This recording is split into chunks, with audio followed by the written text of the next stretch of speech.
Welcome back to the Big Sunday Show. Today, Buffalo Bills safety Damar Hamlin, who collapsed on the field nearly 2 weeks ago, is at home tweeting support for his team in the playoffs.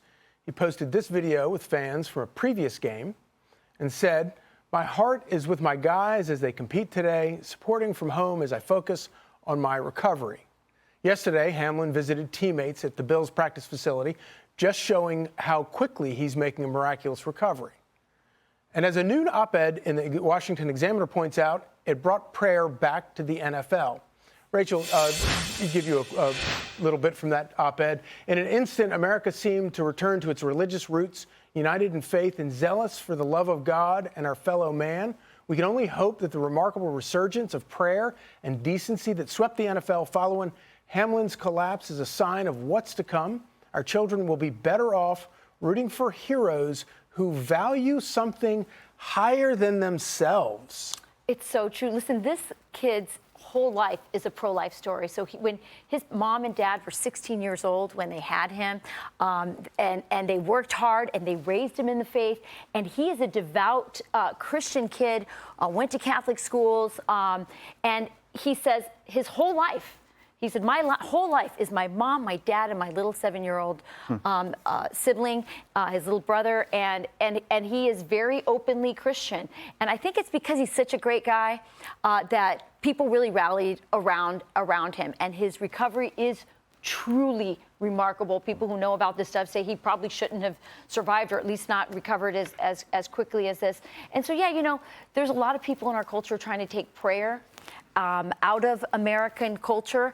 And, you know, the black community, the black families are intrinsically religious. And I think a moment like this brought the country together. This is who we are. We are a Christian nation. And I think that to see us rally around another American institution, football and prayer, I think they go together. I like it. And the humility of recognizing that there are things bigger than yourself. Yes. That are worth fighting for or playing for or living for. Well, and I think that's sort of the intent from the left, to take these things from us, right? Because it removes anchors in our lives that keep us independent from the government, right? They want the government to serve the role of God in our lives. And so that's why they tried to take it away. But God is real. Prayer works. I've seen it with, you know, my uncle before he passed away. He had a substance abuse problem, a lot of issues in his life. He had stage 4 lung cancer, became a Christian. He was like, look, I am glad that I have stage 4 cancer because I'm finally a Christian. I'm finally free. I'm finally at peace with my life.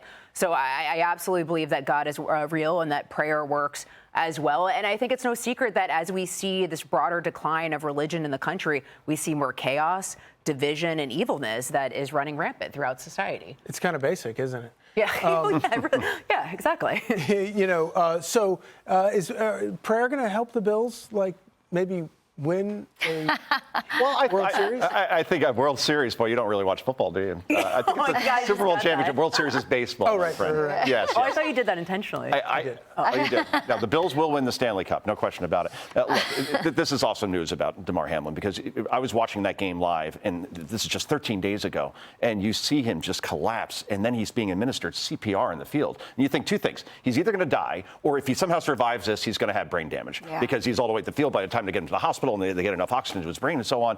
And now he's continuing to go back onto a regular diet. You know, he could walk, and his neurological functions are completely intact. To answer your question, the Bills are 2-0 since Hamlin's collapse. And a lot of people thought, can this team mentally get back out there? Or if you're just a player and you say, could that happen to me? Because that was a pretty standard play when Hamlin came in. It didn't even look like it was. He wasn't even the one doing the hitting. Yeah, T. Higgins catches the ball. He was the one doing the hitting. Yeah, he was the one doing the hitting. It was a very common play, and he had 91 tackles on the year before that, and probably a lot harder of a collision, and it still happened. My Bears are the worst team in the league, right? Officially, congratulations, but I think we're all Bills fans now. We're all rooting for them. So do you think... If your team isn't in it. Do you think we could one day see him playing again?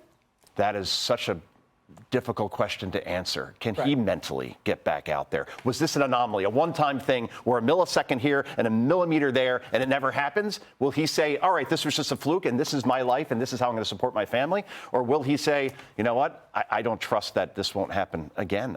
I have a feeling he will, though. If I were to bet on it, I have a feeling he will. I believe in miracles. I think he's going to play again.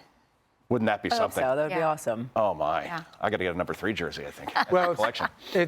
Even for a non-football guy, it's a pretty inspiring story. Hi, everyone. I'm Brian Kilmeade. I want you to do me a favor. I want you to click to subscribe to the Fox News YouTube page. This is the only way that I know for sure that you're not going to miss any great commentary, any great news bites, any great interviews coming your way on Fox. You can get it all here on YouTube. So subscribe right now.